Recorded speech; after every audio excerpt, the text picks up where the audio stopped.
Ever feel like the world is just too complicated? Like there are so many choices, so many factors, it's impossible to make sense of it all? What if I told you there's a simple tool that can break down almost anything, from choosing a movie to understanding politics, into just 4 easy-to-understand categories? Sounds crazy, right? Let's dive in.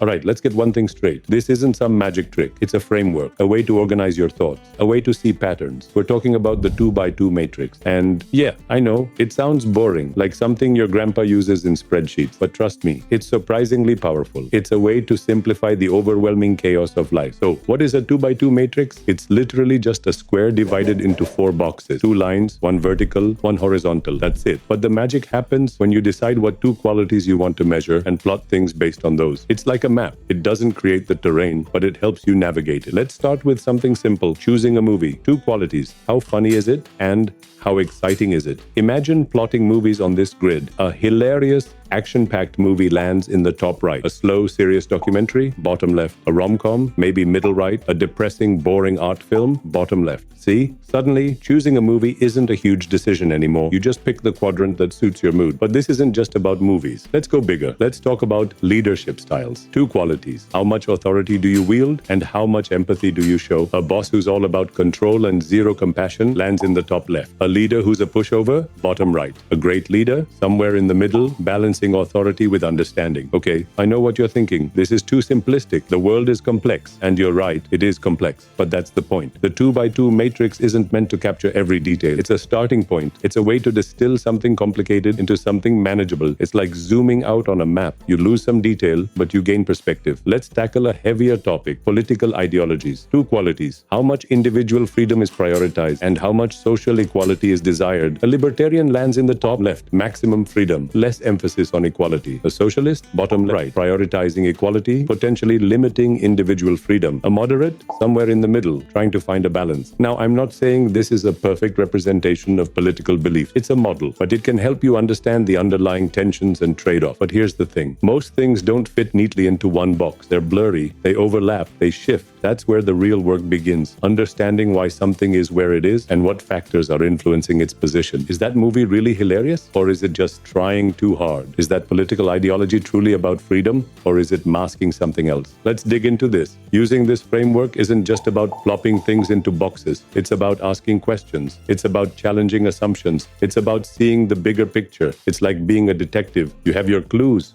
the 2 qualities, and you're trying to solve the mystery. Step 1, pick your qualities. This is the most important part. They need to be relevant, measurable, and, most importantly, useful. Don't just pick random qualities. Think about what you're trying to understand. I once tried to categorize types of cheese using sharpness and creaminess. It was a disaster. Turns out, cheese is far more complex than I thought. Step 2, plot your subjects. This is the fun part. Start listing things and see where they fall. Don't be afraid to move them around. Things aren't always where you expect them to be. I once plotted different types of dogs using energy level and loyalty. My golden retriever landed squarely in the top right, full of energy, incredibly loyal. My cat? Well, let's just say she's a complicated case. Step 3. Analyze the quadrants. What do the different boxes represent? Are there any patterns? Are there any surprises? I once plotted different types of video games using complexity and reward. The top right, complex games with big rewards, were the ones I kept coming back to. It turns out I'm a sucker for a challenge. Now here's the climax. The moment it all clicks.